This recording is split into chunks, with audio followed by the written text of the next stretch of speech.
मान्यवर, वोट चोरी का नैरेटिव बनाने के लिए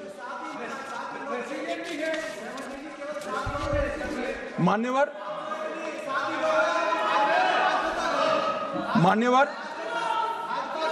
बिहार में भी मेरा भाषण पूरा हो जाने दो। नहीं, आप अभी पूरा भाषण नहीं, कई बार नाम आएगा।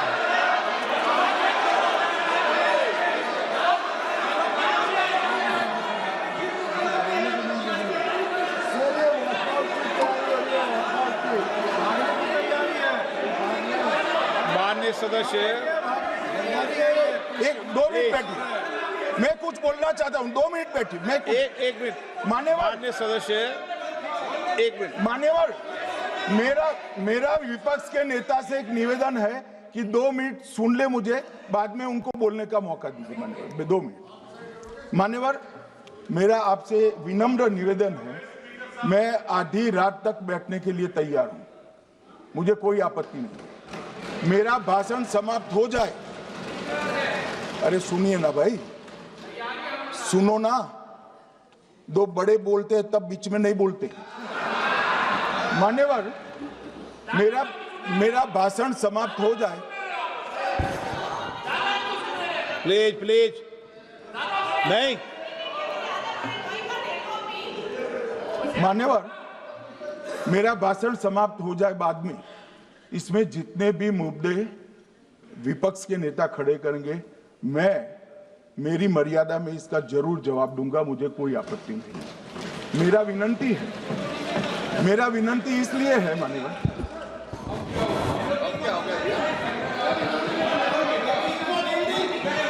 एक मिनट, उनको पूरी बात करने दें। हाँ। मान्यवर, मेरा विनंती भी मान्यवर,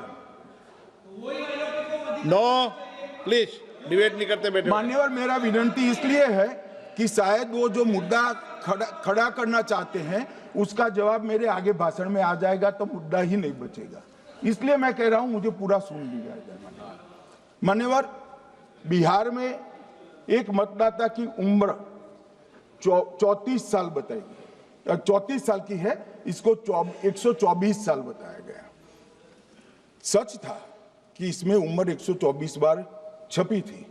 बाद में मिंता देवी जी ने खुद बताया कि उन्होंने ऑनलाइन आवेदन किया था और वो ऑनलाइन आवेदन करने में गलती हो गई, इसके कारण उम्र 124 बार साल छपी थी। अब इसके आधार पर मतदाता सूची पर प्रश्न कर दिए। सुबोध कुमार नवादा, प्रेस कॉन्फ्रेंस में कहा गया कि एक राजनीतिक दल के बीएलए है, इनका नाम कभी आया ही नहीं, वो भी सच नहीं निकला।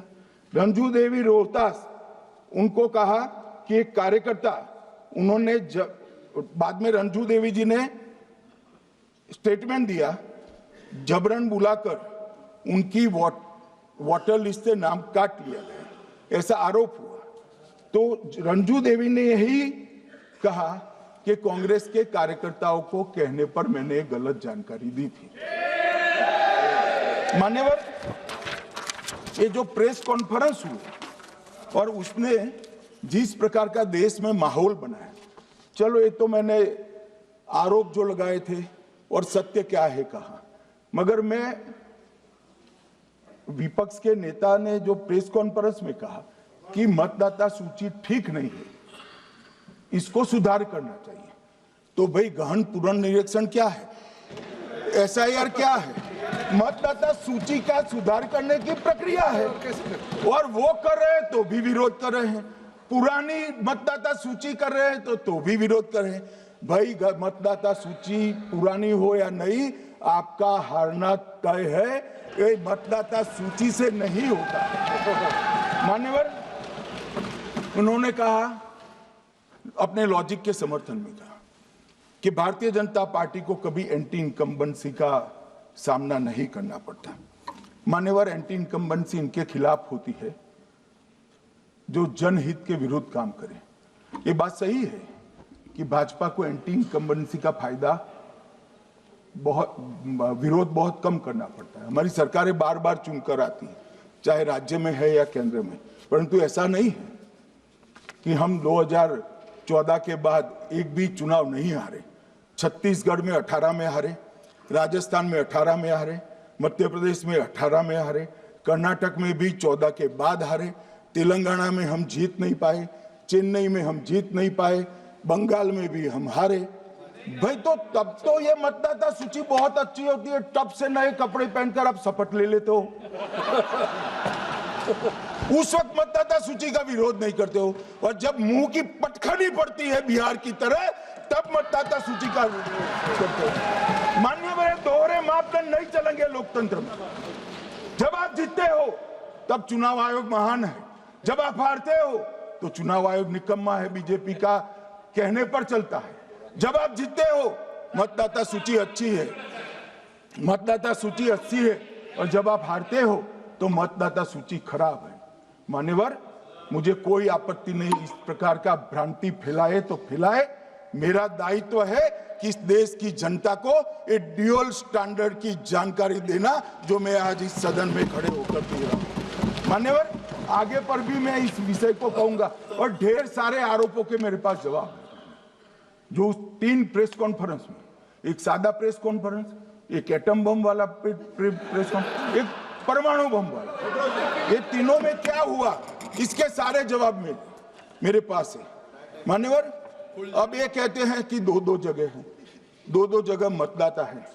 मान्यवर, किन किन लोगों के 2-2 जगह मतदाता, मैं इसमें जिनके नाम 2 जगह रजिस्टर्ड है उसका दोष नहीं निकालता मैं, क्योंकि एक जगह से कोई व्यक्ति दूसरी जगह गई तो 2010 के बाद इसको डिलीट करने का अधिकार आरओ के पास से ले लिया गया।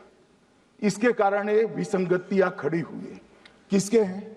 श्री प्रशांत किशोर जी के 2 जगह मतदाता है, पवन खेरा जी का भी है, तेजस्वी यादव का स्वयं का है, टी सिद्दीकी एनआईसी केरल के नेता का है, मान्यवर संजय सिंह आप पार्टी के नेता के हैं, एक किशोरी पेडनेकर यूबीटी शिवसेना के हैं, इनका भी है। मान्यवर, सामान्य गलतियां हैं, क्योंकि एक नियम आ गया, जिसका जब वोट काटने का जिसका अधिकार है उसको रोक लिया गया, तो आरओ वोट काट नहीं सकता था, इसलिए 2 जगह रह गए। अब वो ही एक गहन पुनर्निरीक्षण से सुधरना है, मगर आप गहन पुनर्निरीक्षण को वोट चोरी कह रहे हो। मान्यवर, वोट चोरी किसको कहते हैं वो मैं बताना चाहता हूं, और हमारे यहाँ कुछ परिवार ऐसे हैं जो पुश्तैनी वोट चोरी करते हैं। अच्छा, बोलिए आप। हाँ, बोले आप, बोले। हाँ, बोले आप, बोले। स्पीकर सर, मेरा कल एक सवाल था, जो हिंदुस्तान के इतिहास में पहली बार डिसीजन लिया गया कि इलेक्शन कमिश्नर्स को फुल फुल इम्यूनिटी दी जाएगी। ठीक है, ये है ना, इसका जवाब भी दें। इसका पीठ में खत्म नहीं किया सर। इसके पीछे जो थिंकिंग थी वो हमें सबसे पहले बताएं। ठीक है। दूसरी बात, नहीं, हरियाणा की जहां इनने बात की, इन्होंने एक उदाहरण लिया, वहां पर अनेक उदाहरण हैं। वो भी आपने दिया था ना, 19 वो भी आपने दिया था, इसलिए दिया वो भी। 19 लाख वहां पे फेक लोग, वो उदाहरण आपने दिया था, इसलिए उसका जवाब दिया। और ये भी हमें बता दीजिए, actually let us have a debate on my press conference. Let us go. Let us have very good idea. Let us have a debate on my press conference. Amit Shah ji, I challenge you to have a debate on the 3 press conferences. Please. ठीक है, बैठ जाइए, बैठ जाइए। मान्य, please मान्य, आपने बात की थी, प्लीज।